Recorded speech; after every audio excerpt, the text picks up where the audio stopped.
Hi everyone, আসসালামু আলাইকুম। আজকের ভিডিওটা কিন্তু আমার লাইফের একটা স্পেশাল ভিডিও হতে যাচ্ছে, কারণ এটা আমার শ্বশুরবাড়ি থেকে করা ফার্স্ট ভিডিও। সবাই আম্মুর ভিডিওতে গিয়ে অনেক কমেন্ট করছিলেন যেন আমি ভ্লগ ভিডিও বানাই। সো সবার এত কমেন্ট দেখে আজকের এই ছোট্ট ভিডিওটা বানানো, আর যদি সবার সাপোর্ট পাই তাহলে অবশ্যই আমি এরকম আরও অনেক ভিডিও আপলোড করব। আজকে আমার নানা ভাই আর আইমান আসবে আমার সাথে দেখা করতে, সো আমি ওদের জন্য অনেকক্ষণ ওয়েট করলাম, দেন নিচে চলে গেলাম। আর এই তো আমার হাতের মেহেদি একদমই চলে গিয়েছে। দেন ওরা চলে আসলো, আর আসার সাথে সাথে ওদেরকে কিছু হালকা পাতলা নাস্তা দিয়ে দিলাম, যেহেতু ওরা বিকাল টাইমে এসেছিল। নানা ভাইরা আসার পরে আমি আসলে ভিডিও নিতে ভুলে গিয়েছিলাম। আইমানকে পেয়ে ওর সাথে অনেকক্ষণ গল্প করলাম, বাসার সবার কি অবস্থা, আম্মুর কি অবস্থা, সব কিছু নিয়ে এইসব গল্প করতে করতে টাইম চলে গেল। দেন আমি চলে গেলাম নানা ভাইয়ের জন্য একটু চা বানাতে, কারণ সবসময় দেখে আসছি আমার নানা ভাই বাসায় আসার পরে আম্মু নানা ভাইয়ের জন্য চা বানাতো, আর আমার নানা ভাইয়ের চা অনেক পছন্দ, তাই আমি আজকে নিজের হাতে আমার নানা ভাইকে চা বানিয়ে দিলাম।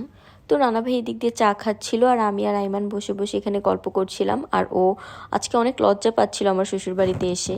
তারপর আমার শাশুড়ি আম্মু টেবিলে খাবার দিয়ে দিল, আর আজকে কিন্তু আম্মু অনেক কিছু রান্না করেছে, পোলাও, সাদা ভাত, সালাদ, রোস্ট, যেহেতু আইমানের রোস্ট অনেক পছন্দ। দেন ইলিশ মাছ করেছে, সাথে ছিল আম্মুর চিকেন দিয়ে করা একটা স্পেশাল সবজি, ডিম, তারপর গরুর মাংস, আর আমাদের সবার ফেভারিট চিকেন ফ্রাই। এই চিকেন ফ্রাইটা তো এখন আমার অনেক ফেভারিট হয়ে গিয়েছে আম্মুর হাতের। আর আমার শাশুড়ি আম্মুর হাতের রান্না কিন্তু অনেক মজা বলতেই হবে। তো এই তো এখানে ওদেরকে খাবার সার্ভ করে দিলাম, আর আমরাও বসে গেলাম। ভাইয়ারাও চলে এসেছে, তো সবাই মিলে একসাথে আজকে ডিনারটা করে নিলাম। এরপর আমরা গল্প করতে করতে সবাই এখানে খাওয়া দাওয়া করে নিচ্ছিলাম।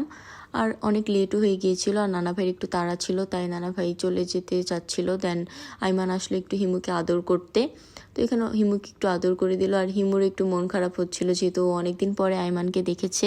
আর আইমানের তো অনেক মন খারাপ হতো, বারবার হিমুকে বাসায় নিয়ে যেতে চাচ্ছিল।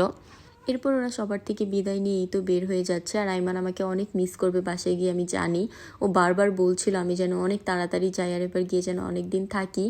তো এই তো ওকে টাটা দিয়ে দিলাম। তো আজকের এই ছোট্ট ভিডিওটা আপনাদের কার কাছে কেমন লেগেছে অবশ্যই কমেন্ট করে জানাবেন, আর একটা লাইক দিতে ভুলবেন না। আজকে এই পর্যন্তই, সবাই ভালো থাকবেন, টাটা।